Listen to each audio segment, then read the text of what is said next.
watch this. I'm going to do something. I never hardly do this. Hi, this is Paul Slatkus. I'm here at the High Line Lounge, is it? I guess?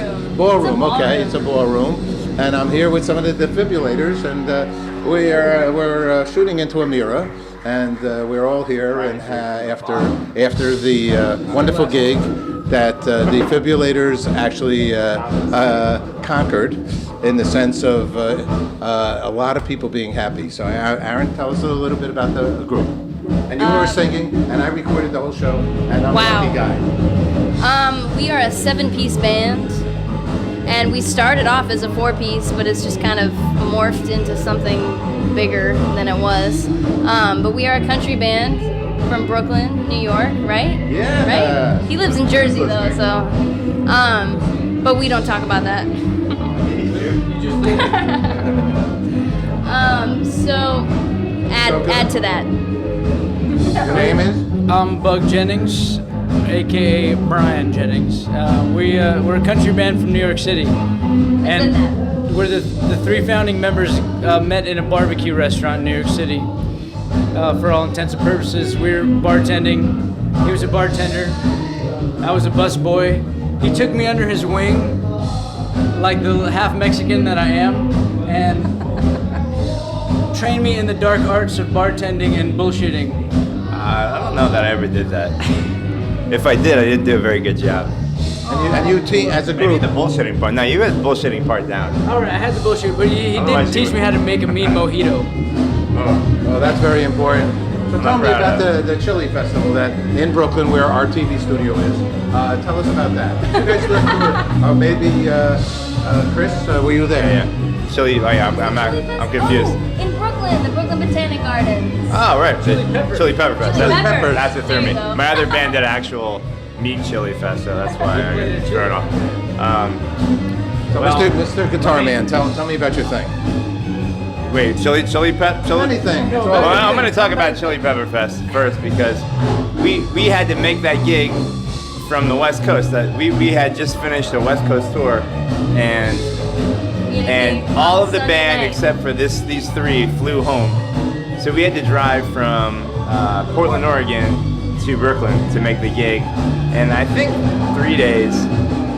But 4 days? Yeah. But in typical defibrillator fashion, we chose to see the sights and take it easy in the beginning of that trip, and literally drove from Wyoming to Cleveland in one shot, slept a little bit, and then drove home. But we made the gig. that we got pulled over by a cop at 8 in the morning. I'm not missing that. I'm leaving that out. Yeah, he was driving. We are taping. Now, the question is this. The name defibrillators Okay. comes from...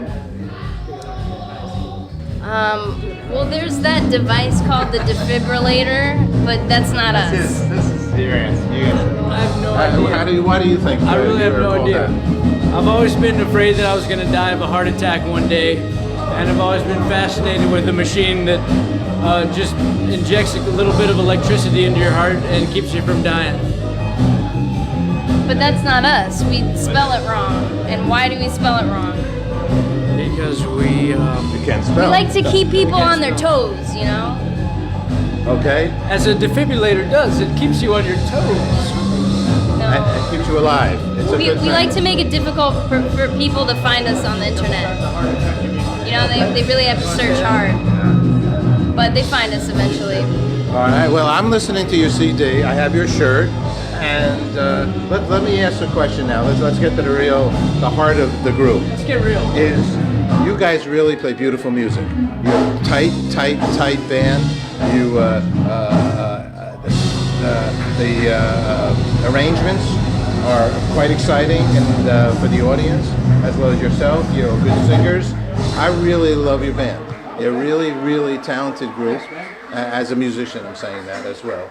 And because everybody can play their acts, all right, and so or can sing. So it's not easy to keep a band together. Doing this myself 50 plus years, it's not an easy thing. So when did you guys start, and how do you see the future for yourselves? We started about 5 years ago. I think we've been saying that for a couple years. We've been saying we started 5 years ago for about 8 to 9 years. Well, we were finding our identity for a while. We were playing a lot of cover tunes before we started writing our own stuff. So, but we've been doing this, we've been touring for about 3 years, and we're kind of hooked on that. So we try to do that as much as possible, even though it's not the most lucrative way of doing Touring business. is funny. Touring is funny. Well, because with a it's- 7-piece band. It's a lot of people to schlep around. I think one thing Aaron said there about trying to find our identity was that when we started as a band, I had these conceptions of what I wanted the band to sound like, and I think Brian did, and and I was so rooted in like these kind of like haircut rockabilly bands. It sounded like the 50s or something. And I think what happened was, as we evolved, we kind of let our personality come out more. And as we did that, we were like, let's not fight this. This is cool. Yeah, we didn't become anything that either of us thought we would be. Which is like, Roadblock wanted us to be a rockabilly band. He was listening to a lot of rockabilly then. I started listening to a lot of bluegrass right then, and I started playing banjo. And I was like, we're going to be a bluegrass band. What I didn't know then is that I'm not a very good banjo player. And I never really will be, to the extent that, really good bluegrass bands need to be. And so our kind of limitations and our differences made us form our own unique sort of style. But we're always pulling from those old forms of country, bluegrass, rockabilly, honky-tonk, straight up Hank Williams and Farron Young and Johnny Horton stuff, and the Western swing. We did a lot of swing early on. But how we stay together is, I have no idea why we stay together, or why we keep staying together. Once you get on the road, it kind of becomes like an addiction or something. It's like, what kind of gigs can we get? How many, can we get a better gig than this? Can we get a better gig than this? Oh yeah, next year we're gonna get a better gig than this, or like, and then it comes to next year and we have one better gig and then like 5 worse gigs. So it's like, But then we also, like our worst favorite gigs, we like to continue going to. of course, Because those Yeah. are the best, really. Worst favorite? our worst favorite. What does that even mean? Well, Shout out to- like the total. Name a worst favorite gig. Oh no, I'm not gonna say that because Yeah, it might offend people. I yeah. didn't figure it out. But Right. yeah, I just want to figure out what that so means. But you really admit what our you got to keep going back to the same places Yeah. that you've been going to for. You know what? I think that's good because, they've heard you, having been in a band, you grow, you Right. get better. The bottom line is the Right, more you get people like to better. see that. So there's people there saying, I heard them, that didn't even sound like the same band anymore. This band has really not, stepped it up. Because you guys, if we're working for 5 or so years, that's a long time. That's not a short amount of time to be working in. And are you saying to me that you're on the road all the time? Is this your profession? We do other things. We live in New York City, so it's just not the smartest thing to do as a musician. It's a great thing. Unless you're Well- making tons of money on the road, you can't smart live thing in to New You're in York. the High Line ballroom. Yeah, we all supplement our income in Yeah, other but, ways. But you're really dedicated to this. Yeah. Oh, yeah. I mean, This is our main we'd like to make squeeze. it our only source of income, and we're making steps to that. We're making progress on that. And that's another thing that keeps us going is you can't be in a band for the short term. There's no point to being in a band for the short term. It doesn't make any sense. And if anybody's in a band for the short term, it's not.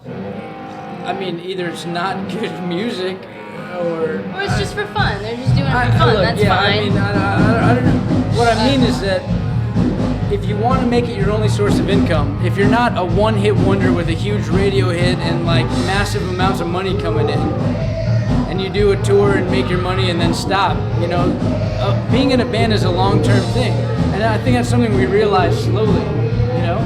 It's like we just started a band to be in a band and played songs together, and then slowly it became this thing where we just kept doing it more and more, and all of a sudden, we're happy, and we meet people on the road, in cities that we travel to and we go back to, and they would say, come back, when are you guys going to come back? So it's like you develop relationships with people on the road in different towns that you want to keep going on the road for. It's not even for you 100% anymore. It's like, let's not, let's not disappoint people in a way, you know, like got let's fans. go You got back fans. and you know, We let's have do a it. responsibility. We have a responsibility to people, and that's what it should Nice be. to hear. It's a hard job. It's a hard job, and it's Fucking rough. difficult. yeah, it's really rough. It's not- work. You know, they call it show business. It's work. Yeah. Yeah, they don't tell you that in the beginning. They don't- B-I-S-Z. For every Yeah. hour, S. I put S and Z together, man. for You every gotta have someone in the business. band who can count the dollar bills. There's the businesswoman. Let me ask the last question. What's good news for each one of you? What's good the news what? for you? Good news? We played Highline Ballroom tonight. Mel Bay, new record. Yeah, we're writing a sheet music book for the DEFiBULATOrs. We're teaming up with Mel Bay, and there's gonna be a sheet music book, and we're doing it this week, next week. It's like 24/7, except not right now. But we're working hard on that. This guy's worked 80 hours so far, transcribing all his solos and his guitar parts into sheet music. It's a lot of work. What's good news for you, Chris? Good news for me right now is that I was an extracurricular band activity. I play guitar on another record, J.P. Harris and the Tough Choices, and it was reviewed in Vintage Guitar Magazine, which is my favorite. And they review the record and they talk about my playing, and you know, it's cool. It kind of put me into the conversation. This guy's one of the best country Plays television beautiful. guitar players around. Well, And he didn't give that's himself enough debatable, credit. but Well, let's start the debate right now. I say No. he's one of the There's best. no need to debate. That's a wide open thing. But it was so cool for me because it kind of put me into that conversation. That's cool. It's cool. It's beautiful. So last question. What's good news for you? Good news for me is having people like Roblox and Aaron and Smitty and everybody still sticking with the band, and having amazing musicians keep playing and devoting their time to playing these weird ass songs and just keep going. And yeah, as long as they stick with it, we'll stick with it. Beautiful. All right, Mom guys. just crashed the interview. All right, there's your mom. I'm crazy about your mom. Okay, thank you very much.